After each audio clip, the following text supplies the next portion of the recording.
अफगानिस्तान में इन्फ्लुएंजा के खतरा था कि ये अफगानिस्तान में दाखिल हो जाएंगे। 19th सेंचुरी में अंग्रेज एम्पायर को, ब्रिटिश एम्पायर को यह खतरा था कि रूसी जो है वो अफगानिस्तान में दाखिल हो जाएंगे। ये सबको पिछले 200 साल से सबको मालूम है कि वो अफगानिस्तान आना चाहते थे, लिहाजा ये कोई हैरानी की बात नहीं थी उनका अफगानिस्तान में दाखिल होना।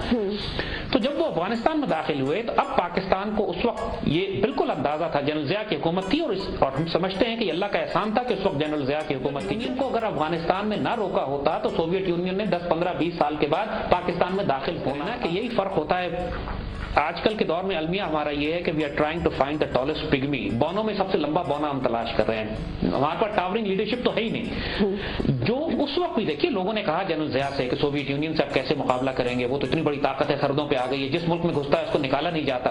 उस वक्त पाकिस्तानी ISI ने, उस वक्त आर्मी ने फैसला किया कि नो मैटर व्हाट हम सोवियत यूनियन को रोकेंगे। इसके लिए डिप्लोमेसी मोबिलाइज की गई, अमेरिका से मुआहदे किए गए, अरब ममालिक से मुआहदे किए गए, चाइना से मुआहदे किए गए।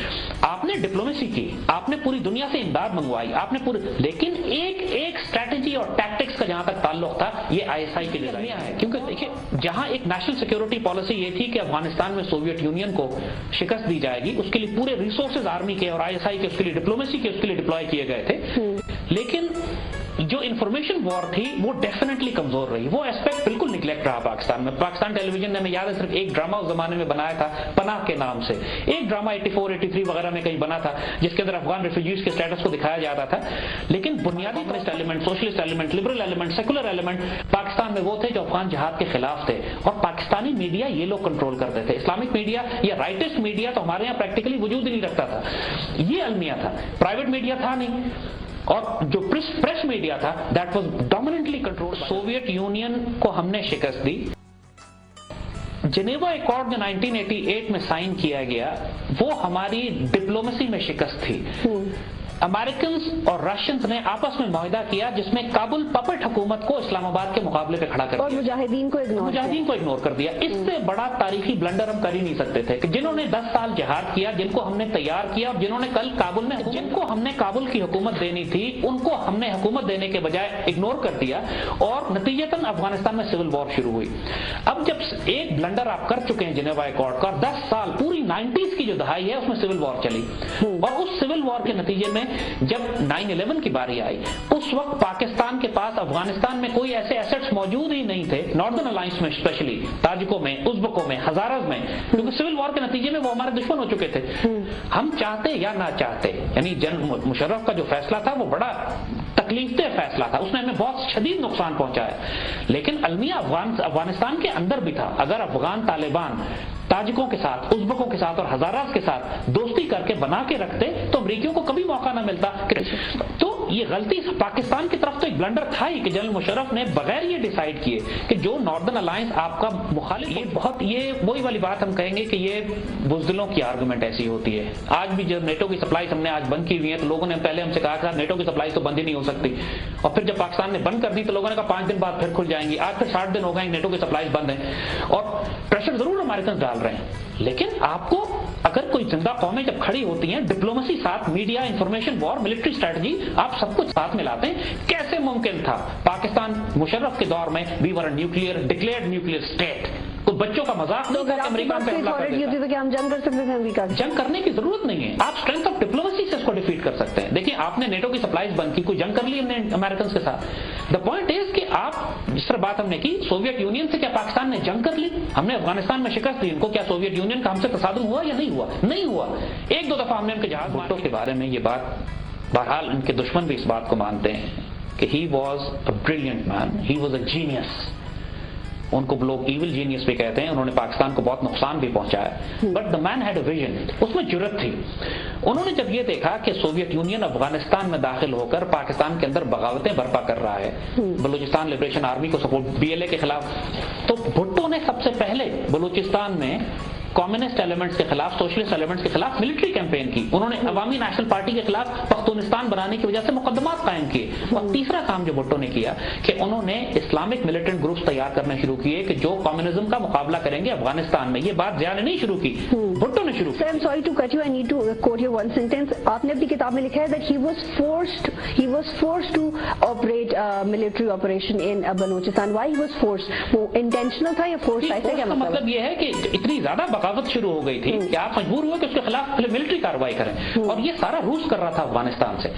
अब यही मामला था, देखिए कि जब 1988 में ये जो पॉलिसी थी भुट्टो की, ये तमाम पॉलिसीज जनरल ज़िया ने इनको जारी रखा, न्यूक्लियर प्रोग्राम की पॉलिसीज को भी और अफगानिस्तान पॉलिसी को भी। भुट्टो के दौर में सोवियत यूनियन अफगानिस्तान में दाखिल नहीं हुआ था, जनरल ज़िया के दौर में दाखिल हुआ, और जनरल ज़िया ने जो दलेराना फैसला उस वक्त किया था, पूरी आर्मी पूरी कौम ने उसका साथ दिया, डिप्लोमेसी ने साथ दिया, फॉरेन पॉलिसी ने साथ दिया, लेकिन जनरल ज़िया को शहीद किया गया, किसी वजह से शहीद किया गया, because he wanted to terminate Afghan जिहाद टू पाकिस्तान एडवांटेज। वो ये चाहते थे कि जिहाद खत्म हो तो वहां मुजाहिदीन के। इस काम को रोकने के लिए सोवियत यूनियन जब निकल गया, जेनेवा अकॉर्ड जब आपने साइन किया तो जनरल ज़िया ने अपने डेथ वारंट पे साइन करवा लिए थे, क्योंकि जैसे जेनेवा अकॉर्ड साइन हुआ उसके 6 महीने के बाद जनरल ज़िया को उन्होंने शहीद कर दिया, क्योंकि अब सोवियत यूनियन ने निकलना ही था। और उसके बाद बेनजीर की गवर्नमेंट आ गई। बेनजीर का स्टेटस अपने बाप से कंपेयर नहीं कर सकते आप। Bhutto was a genius. Benazir उस वक्त बिल्कुल इमेच्योर बच्ची थी, पहली दफा पाकिस्तान, 34-35 साल उम्र थी उनकी, पाकिस्तानी पॉलिटिक्स में आई थी, कुछ पता नहीं था अफगानिस्तान का उनको। उनके गिर्द जो एडवाइजर्स थे उन तमाम ने उनको जो एडवाइस किया अफगानिस्तान के हवाले से, अफगान मुजाहिदीन उनको जानते ही नहीं थे, अफगान मुजाहिदीन उनसे बात ही नहीं करना चाहते थे। She had no policy. और जनरल हमीद गुल को वो हटा चुकी थी, फौरन आती हमीद गुल को हटा दिया, असलम बेग कुछ अरसे के बाद रिटायर हो गए। तो नतीजा ये था कि अफगानिस्तान को हैंडल करने वाले आईएसआई को ओवरऑल कर दिया उन्होंने, सारे वो ऑफिसर्स के जो जनरल ज़िया के दौर के थे उनको रिप्लेस कर दिया गया।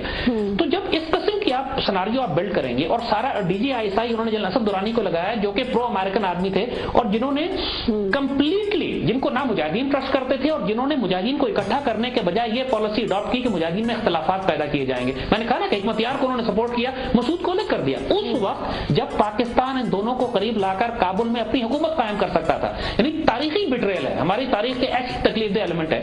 अब आज की हुकूमत का एलिमेंट यही है, यही अलमिया आज की हुकूमत का है। ट्रस्ट करते हैं ना, हक्कानी ट्रस्ट करते हैं ना, मुल्ला उमर ट्रस्ट करते हैं ना, नॉर्दर्न अलायंस ट्रस्ट करता है। और इस सारे क्राइसिस में जो अमेरिकन उस जगह पहुंच चुके हैं जहां सोवियत यूनियन जेनेवा अकॉर्ड से पहले पहुंचे हुए थे, इसीलिए बॉन कॉन्फ्रेंस कराई जा रही है, इसीलिए बचाने के बॉन कॉन्फ्रेंस में जाके अमेरिकन को लाइसेंस दे दिया जाए कि अफगानिस्तान में रुकना, यानी नहीं की ना कि सलाला चेक पोस्ट पर अटैक हो गया था और नेटो की सप्लाईज बंद की थी। जब तक कि आप एक जेन्युइन अफगान पॉलिसी डिफाइन ना करें, पहले तो आप ये फैसला करें। देखिए हमने फैसला किया था कि सोवियत यूनियन को अफगानिस्तान से निकालना है, एक फैसला कर लिया था ना हमने, उसके ऊपर सारी फॉरेन पॉलिसी, मिलिट्री स्ट्रैटेजी हमारी इसके ऊपर लगी थी। पहले ही तो ये फैसला करें कि अमेरिकन को अफगानिस्तान से निकालना है या रखना है, फिर सारे रिसोर्सेज इस पे लगाएं ना।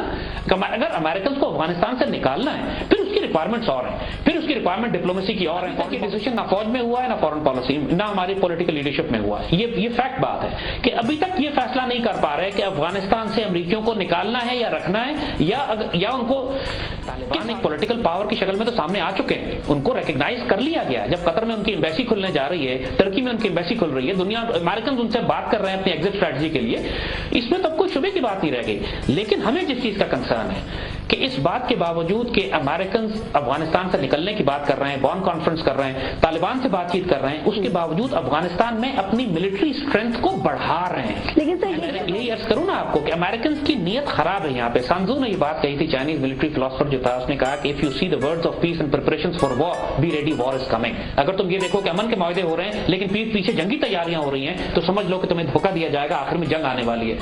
इस वक्त जो मिलिट्री हार्डवेयर नेटो का हमारे पास रुका हुआ है, रिपोर्ट्स कंफर्म कर रही हैं कि अफगानिस्तान के अंदर ये अपने मेन बैटल टैंक जो इराक से निकाल रहे हैं उनको अफगानिस्तान पहुंचा रहे हैं, जो उनकी हजारों आर्मर्ड कार्स और गाड़ियां पाकिस्तान में फंसी हुई हैं। इतना बड़ा मिलिट्री बिल्डअप अमेरिकन को अफगानिस्तान में क्यों चाहिए, जब तक कि ये किसी मुल्क पर हमला ना करना चाहते हो। एंटी तालिबान ऑपरेशन के लिए तो ये हार्डवेयर नहीं चाहिए।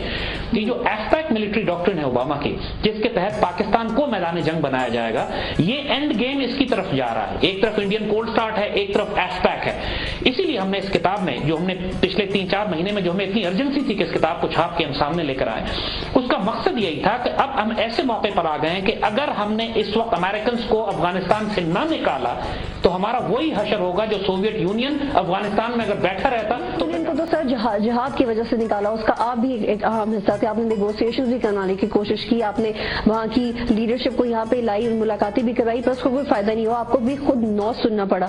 एक तरफ आप कहते हैं कि हमारी डिप्लोमेसी वीक है, ایک طرف آپ کہتے ہیں کہ جہاد was one of the solution, اب 2011 میں جہاد کرنا تو افورڈ نہیں کر سکتے نا ہم؟ دیکھیے جہاد تو ہم کر رہے ہیں، یعنی دا پوائنٹ اس کے یعنی ہم سے مطلب ہے کہ اس زمانے میں تو پھر بھی جماعت اسلامی کی وجہ سے کچھ لوگ جہاد کرنے جا رہے تھے، اب کیا N E D university, Karachi university, لم سے لوگ جہاد کرنے جائیں گے؟ دیکھیے اب اس طرح کی ضرورت نہیں ہے، اس وقت انوائرمنٹ اور تھی، اس وقت امریکن افغانستان کے اندر بری طرح پھنسے ہوئے ہیں، 1.5 لاکھ امریکن فوجی موجود ہیں، افغان طالبان، حکمت یار، حقانی اور پھر مقامی گروپس بہت سارے ایسے کھڑے ہو چکے ہیں۔ امریکن اگر افغانستان پہ قبضہ کر سکتے ہوتے، اس پوری ریزسٹنس کو تباہ کرتے تو کبھی طالبان سے بات نہ کرتے۔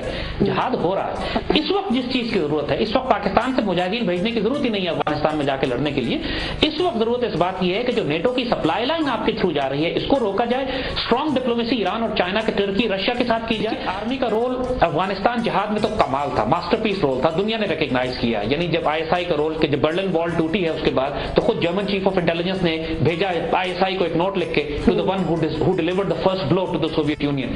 لیکن المیہ یہ ہوتا ہے، دیکھیے آرمی ڈسپلن ادارہ ہے، یہ اپنے چیف کی مرضی پہ چلتی ہے، آئی ایس آئی بھی اپنے چیف کی مرضی پہ چلتی ہے۔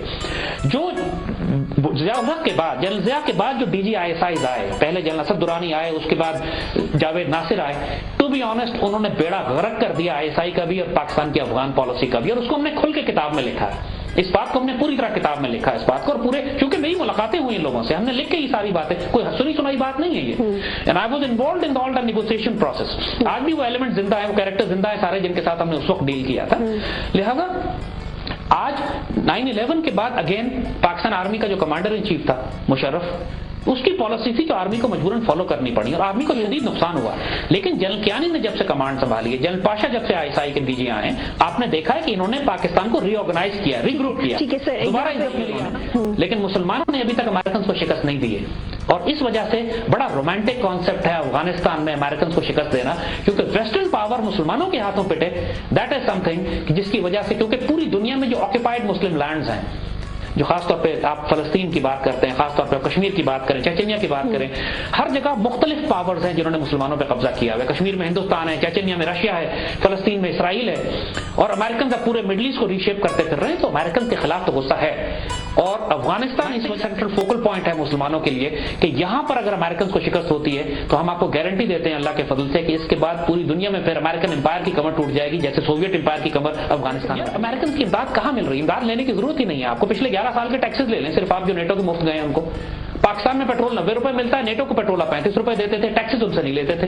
تب آپ صرف نیٹو سے کہیے کہ جو 11 سال کے مفت میں تم ہماری سپلائیز اور سروسز اور ایئر روٹس استعمال کرتے رہے ہو، ہمیں ٹیکس $40 ارب تقریباً ٹیکس بنتا ہے، سپلائیز وہ آپ کو امداد دیتے ہیں وہ $600 ملین کی، اور بیوقوف بناتے ہیں۔ آپ نے صرف اگر ٹیکسز لے لیں بیک ڈیٹڈ کے تو آپ 10 سال مفت میں بنا۔ بات یہ ہے کہ لوگوں میں بہت سارے لوگ ایسے ہیں جو اچھی طرح سمجھتے ہیں اس بات کو لیکن کمپرومائزز کرتے ہیں۔